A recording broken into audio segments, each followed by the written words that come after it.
Your makeup should be lasting all day, and if it's not, you're doing something wrong. Don't worry, I'm gonna give you all of my tips and tricks when it comes to base makeup. Hey guys, welcome back to my channel. If you're new, my name's Lynn. On my page, I talk all things beauty, so there's that. I've never had to deal with a problem of my makeup not lasting for hours. I'm just gonna give you all of my tips and tricks. Now, when it comes to your base makeup, one thing that I think a lot of people forget about is that your skincare plays a huge role in like peeling or makeup longevity. So skin prep is essential. No, I'm not saying you need a primer, you need this, you need that, you need that. I'm just saying you need to choose the right products for your skin type. Now, me personally, I have dry and sensitive skin. Sensitive meaning hives and eczema. I don't really get a whole lot of breakouts anymore just because of my new updated skincare routine. I hope to be filming a new video soon. When you're doing your skincare routine, make sure that you're not using too much product. Like if you're overusing your serum, like you're doing like 3 drops and like you're just like caking on your skincare, it's gonna peel and it's gonna make your makeup look bad.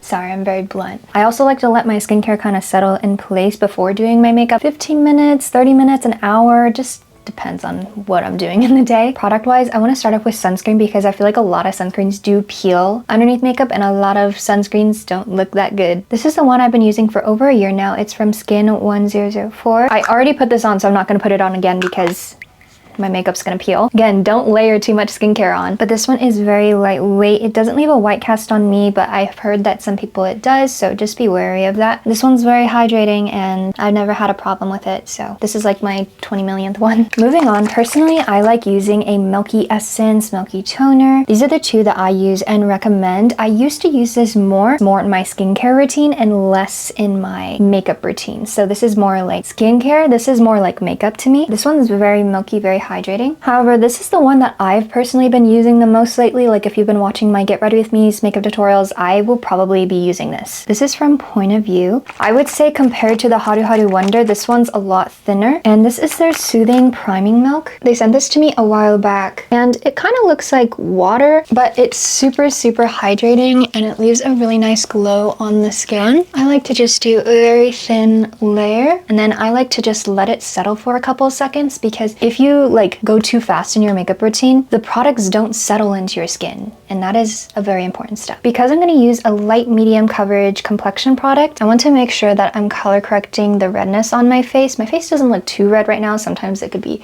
very red, but with my blemishes, I want them to be more of a dull color. So lately I've been using green color correctors. This is the one that I've been using the most lately. This is from the Flower No Shells Jewel collection, and this is the minty green shade. Now I will just put on a little bit. If you don't struggle with redness, you could honestly just skip this step and go straight into like foundation or whatever. I think this does a really good job at evening out the skin. You want to make sure that you're really massaging products in so that they actually are even across the skin. When Flower No sent me this product, I was scared originally because it does have like a fragrance to it, and sometimes fragrances do give me hives, but I've been using this for over a month now and I'm fine. No hives. I really like it, but just be wary that it does have fragrance in it. I really like this for around the eye area. I feel like this does a really good job at like making me look a little bit more awake. I mentioned earlier that with skincare, you want to make sure that you're not like using too much. Same thing goes for primers and milky essences. Just make sure you're doing thin layers, okay? Now, I'm not using foundation today. I'm actually going to use a BB cream. This is the Glow Breathable Blemish Balm. This is probably like my favorite complexion product ever. I like to use a little bit on both sides. So this is definitely light medium coverage, definitely more on the buildable side. Because I use the color corrector, I don't feel the need to use high coverage foundations anymore. Like I still do from time to time because I do love foundations. I love my NARS, but like I just love this product so much because it makes the skin look so healthy. Like it's one of those products that's like your skin but better kind of thing, you know what I mean? Another reason why your makeup might not be lasting is because you're not putting any on. You can't expect your blush, your powder to stick to just your skin. That's why I think having a BB cream or a skin tint on is so important. Like I'm not saying, oh yeah, go get a foundation, because I know not everyone likes foundation, but if your other makeup products have nothing to stick to, it's not gonna last. It's gonna disappear by the end of the day. For concealer, I'm gonna do something a little bit more higher coverage. Lately, I've been using this one from Danessa Myricks. Another thing to note with makeup longevity is that sometimes it's not really the products, it's more so about the technique that you use. I will admit, there's some products that I'm like, wow, that's so trash, but there's a lot of good products out there and a lot of things that you can make work. If you want to know a money-saving hack, always use a dry beauty sponge. Never use a damp one, because a damp one will soak up too much product. A dry one,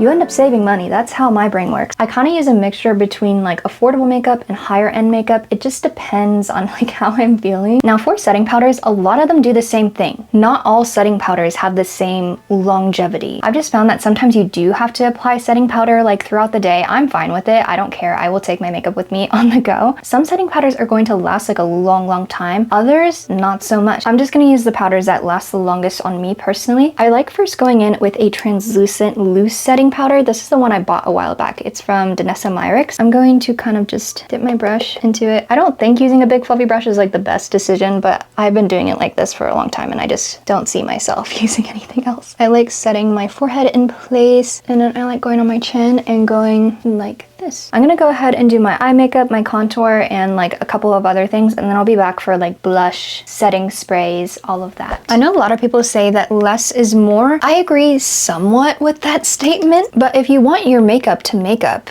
and you want it to last, you have to put it on. Also, I'm using the YSL Lavender Blush. I love this one so much. I use it all the time. Make sure that if you're applying liquid blushes that you're not applying it over a powder. Then you're gonna have to deal with lifting, patchiness, all that stuff. You don't want that. I like to blend my liquid blushes in with sponges. I just think this is such a cute color, and I don't just leave it like this. I do add highlighters, but I'm gonna go into this Dior palette. I'm gonna use this pink highlighter. I like putting this like right here and blending slightly outward just so that it's like darker here but then lighter here because of the blush I already put on. Every time I do this blush highlighter duo, a lot of people ask me what I'm using. YSL, Dior, and then Dasique. Hold on. Almost forgot. I like to put a little bit on my nose as well. This is how I get that like glassy porcelain doll highlighter look. So this is from Dasique. This is their Luminous Glow Stick in the shade called Milky. It kind of has like a purple tint to it. It's not like purple on your skin. You get what I mean? Like it's just like a nice reflect. This product lasts all day for me. I don't like lay on my face at all. So like I like to tap this right here. Also, I think it's important to apply this kind of product to the back of your hand, because if you're gliding this on like that, you're gonna move your base around and then you're gonna complain to me like, oh my gosh, that ruined my makeup.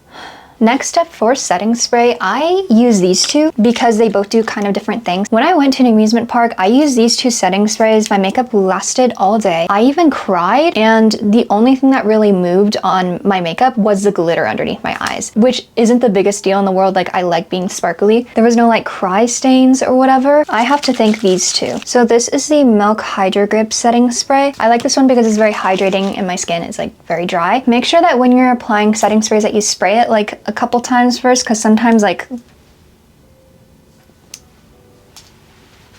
if you know, you know. I don't know what I'm trying to say, but like chunks of setting spray might land on your face and then it might mess up your makeup. So just make sure that it's very thin. I thought this was overhyped. This is the Milani Make It Last Original. I actually just bought a bigger bottle because running out. I really like the scent of this one. I would just layer that on top, then make sure it sets in place, okay? Let it dry, let it dry, let it dry. Now, if you want, you could keep your face super glowy like this.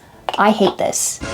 No. You will not catch me going outside like this. I will always set my setting sprays in place with powders, specifically baked powders most of the time. These are the two baked powders that I find myself using the most. This is the one from Kosas. I'm in the shade called Breezy. The packaging does break really easily, but this is a really good product. This is the newer baked powder from Flower Nose. This is the Cloudy Blue shade. This one does brighten a little bit, but it's not like a brightening powder. I'm gonna focus this one more on the center of my face. I just want to get rid of the shine. This also helps make your skin look so smooth, and this is definitely like a long lasting powder. It is crazy. Okay, I'm gonna go in with the Kosas one with the fluffy brush from before, and I'm gonna put this more on the perimeter of my face, and I'm also going to kind of like brush away like the excess of the Flower Nose powder. Okay, I really only like looking glowy right here. Nowhere else does not look good on me. I think it makes me look oily and sweaty and not good. Okay, anyway, here is my completed makeup look. I will make sure to list all the products I mentioned in the description. Also, I'll have a tutorial of the eye look somewhere on my page. It might be in a short though. Anyway, I hope you found this video helpful. Let me know what kinds of videos you'd like to see next.